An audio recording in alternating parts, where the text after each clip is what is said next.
Gratitude is taking a moment and saying, I see you, and I want you to see the impact you've had on my life.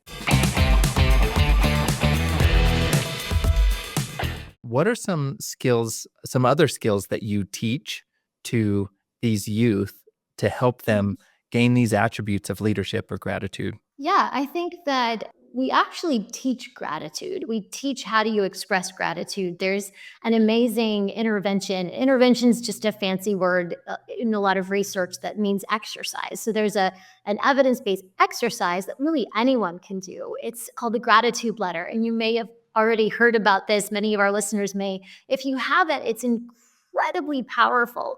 It's where you take just 15 minutes and you think of someone in your life that without them, you wouldn't be the person that you are today, and someone who's still with you. You actually write them a gratitude letter, and you don't just say, hey, thank you, I think you're awesome, but you actually talk about the strengths that this person has, how they've impacted you, a specific story where they may have said or done something that helped to change your life, and that expressing gratitude for the impact that that person had on your life.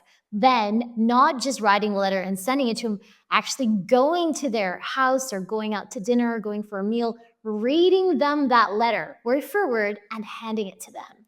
And that has one of the most powerful impacts, not just on the recipient, but also the giver. And I have to actually pull out the study to talk about all of the benefits that come with that, but increases in happiness. I think for one study, it was like an increase in happiness over 6 months from a one-time gratitude intervention or gratitude exercise. So the idea that we all can do this, we actually have young people do this in their classroom where they write out a gratitude letter. They give it to somebody in person. And in fact, what I love is some of the coaches for our program will model it for the students by bringing one of their colleagues into the class that they admire and appreciate.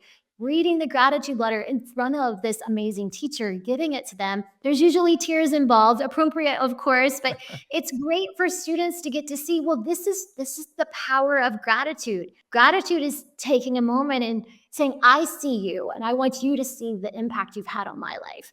And so, we also prep the kids that if you're writing this letter and you're reading it, there's a chance the person may respond awkwardly, because sometimes it's very awkward to feel those feelings. So we let them know that not everybody's trained to handle the magnificent, pretty heavy duty emotions of gratitude. So if someone's like, oh, whatever, you just wrote that because you want me to pay you, or, some people have offhanded comments. It doesn't mean they're not appreciative. It just means they don't know how to handle the emotion of gratitude. Yeah, I think that's true. And I've been on that receiving end. Well, I'll pause there.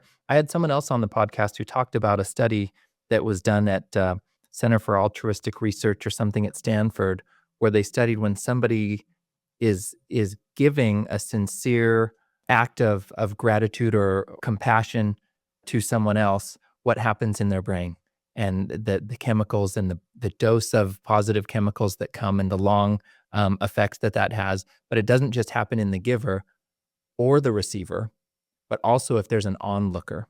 And so as you're describing your students watching someone, the two teachers do that to each other, they get to feel the same thing, even though they're not the participant in it. All of those Yeah. chemicals come. It's so amazing that you create that space and that experience for people.